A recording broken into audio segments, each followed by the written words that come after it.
Oh, yeah. Happy Thursday, everybody. It's the 18th of April, 2024. And this is the Paul Gilson YouTube channel. I'm Paul Gilson, aka Paul the Pipe Guy, live from the outskirts of Rochester, New York, in the United States of America. That's my fancy info. I wish I knew how to do all the editing like a lot of the other YouTubers. I don't even own a computer. Just this fancy cell phone. So I'd like to, at some point in time, to get a nice little intro down, a few days ago, I was looking at this stuff, Frog Morton or something like that. I can't remember, but it's like $175 a tin. I looked up the ingredients in it, and it just has Latakia and Virginia. So I went into my blending box and got out some pure Cornell and Deal Latakia, and I got some pure Bright Virginia from Cornell and Deal. And of course, the blending ingredients, they are pretty dry. So I did blend a 50-50 portion. You can see it in there. The lighter stuff is the Virginias and the darker stuff is the Latakia. And then moisten it up. If your tobacco dries out, don't throw it away. You can get these online on Amazon. They're about the size of a little bigger than a quarter. You soak them in purified water and then shake off the excess, dry them off, and soak them for about 15-20 minutes in distilled water only. Then you throw a couple in your little mason jar, and after a few days it rehydrates it, or sometimes more. So anyways, that tobacco is rehydrated, and I have it loaded up here, and it actually smells really good. Oh no. I grabbed Officers Club by accident. Here we go. Yeah. I can smell the smokiness of the Latakia and the sweetness of the Bright Virginia. And this is all ribbon cut. So let's start it on fire. Let's see how it tastes. Here we go.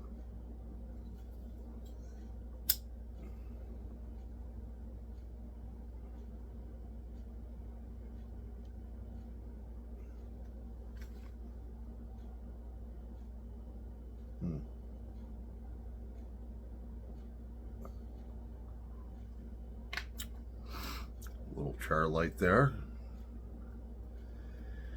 Tamp this down. Let's see if we can get her going. It is kind of moist.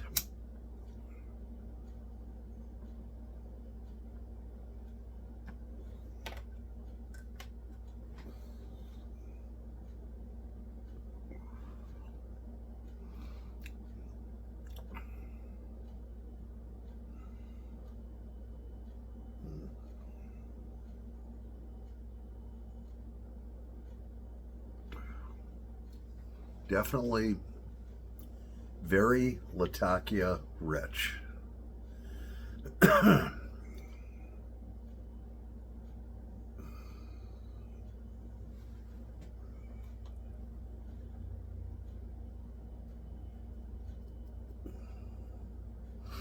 Loosen this up a little bit. Pack my bowl too tight.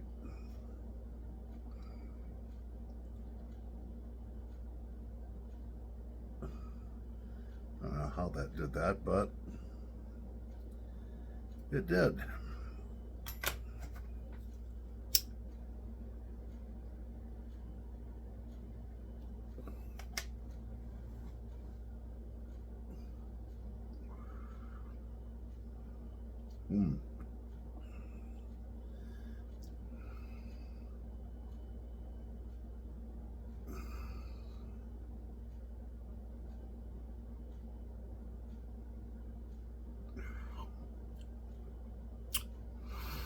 Yep, if you want a rich Latakia, it's got a bit of a sweet aftertaste, but the Latakia basically way overpowers that Virginia. I think probably next time I'd do maybe 25% Latakia and 75% Virginia. I don't know.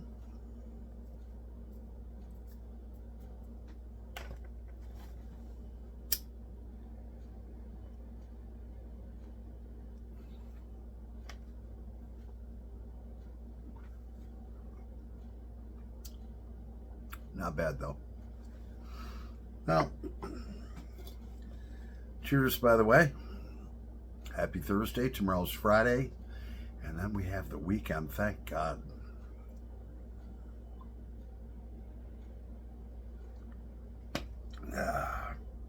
We're going to pause the video for a second because I really don't love this blend. I want to smoke something that I love. Be right back. All right, so so I grabbed some of my 3.5-year-old Lane Bulk Hazelnut. I love this stuff. Whenever I can't figure out what I really like for the day, that's one of my go-to smokes. And then, of course, we have it in our Stanwell 1997 Pipe of the Year, made in Denmark.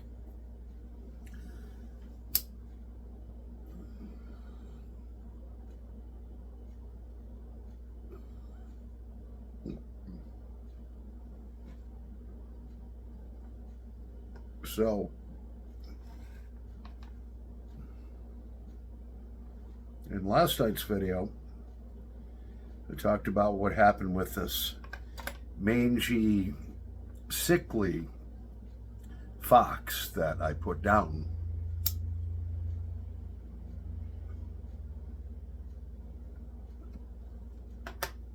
That was attacking our free-range chickens. Actually, they belong to my landlord.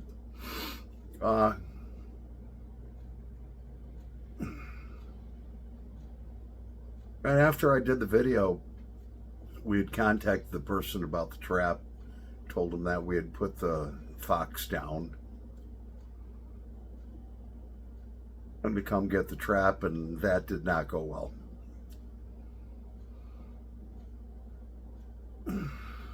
A wonderful young lady showed up. She was in tears, and she's like, "Why did you have to put a shoot it?" And I said, well, less than 72 hours ago, it had one of the chickens in its mouth, shaking it to death. There's feathers all over the yard. Well, I've been treating it. And me and the owner of the property were on the front porch, and she was a ways away, in the driveway. And I was like, well, how have you been treating it? Well, I've been trying to catch it so I can treat it and, get it better, which, I appreciate that. But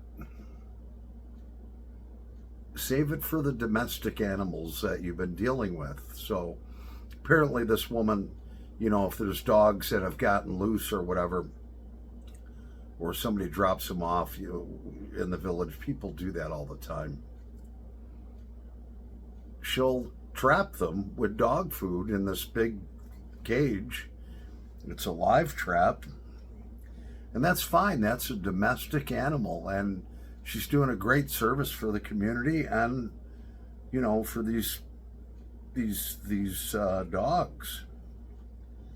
And then works with a rescue shelter and so forth. But that's a far cry from a mangy, sickly, very sick. When I say sickly, this thing was probably half the weight it should have been and had probably only about 50 to 60% of its fur. It was very sick.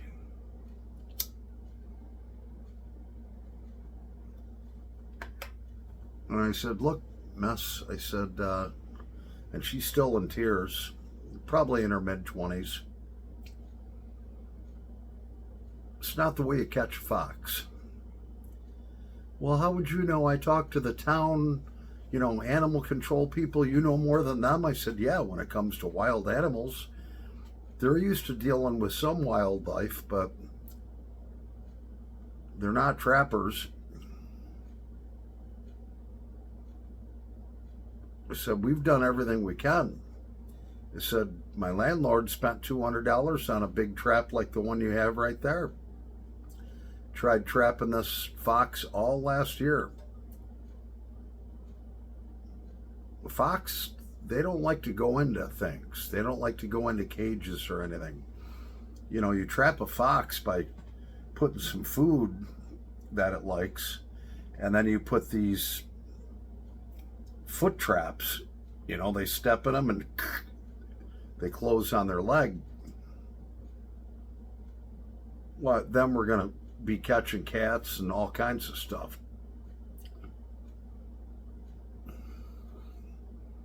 And the leg traps are a lot more humane than they used to be.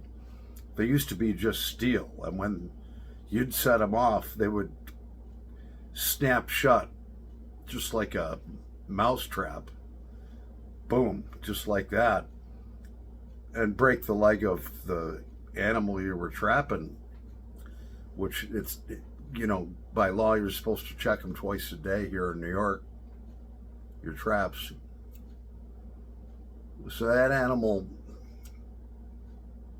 would suffer. Now they have the foot traps that have a hard rubber or plastic, which is less apt to hurt them as much. I don't like trapping. So we did everything we could. She says, well, I'm going to contact the DEC and report you. And I said, look, I've already been in contact with the DEC, and we have free-range chickens, and there's a list of predators that you are allowed to put down if they're affecting your chicken flock or killing them off. Except for hawks. You can't kill hawks. They're protected.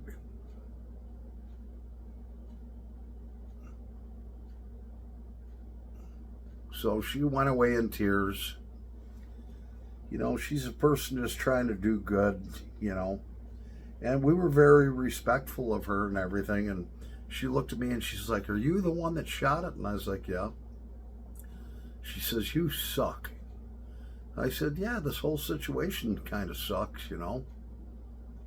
But I did what had to be done. I did within the boundaries of the law, and put that animal down the way it should have been put down. There was going to be no treating this animal. I sent some photos out to a couple of the guys. Who's your marshal? I sent out some to Greg Tunnel, the Tunnel Take, and they all commented how sickly that fox looked, how mangy it looked. And mange, that can pass on to your domestic animals. So I feel badly about the situation because this young lady was trying to do good. Her feelings were really badly hurt. She feels really bad. And I said, look, young lady, I got 4 daughters your age. I wouldn't want to see any of them sad.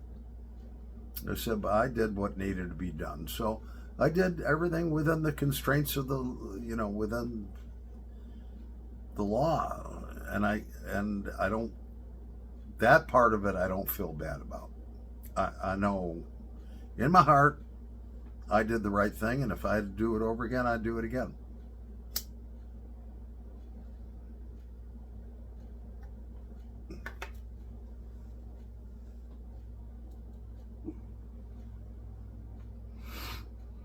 Yeah.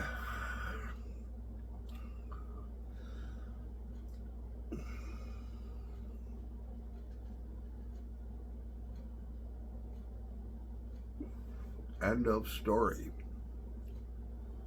Supposedly, my landlord said his daughter saw a healthy fox that is hanging around, so I may have to deal with him. But that one's going to be a lot smarter. This other one was not sharp or anything like that. I should never have been able to sneak up on a fox and just take it down.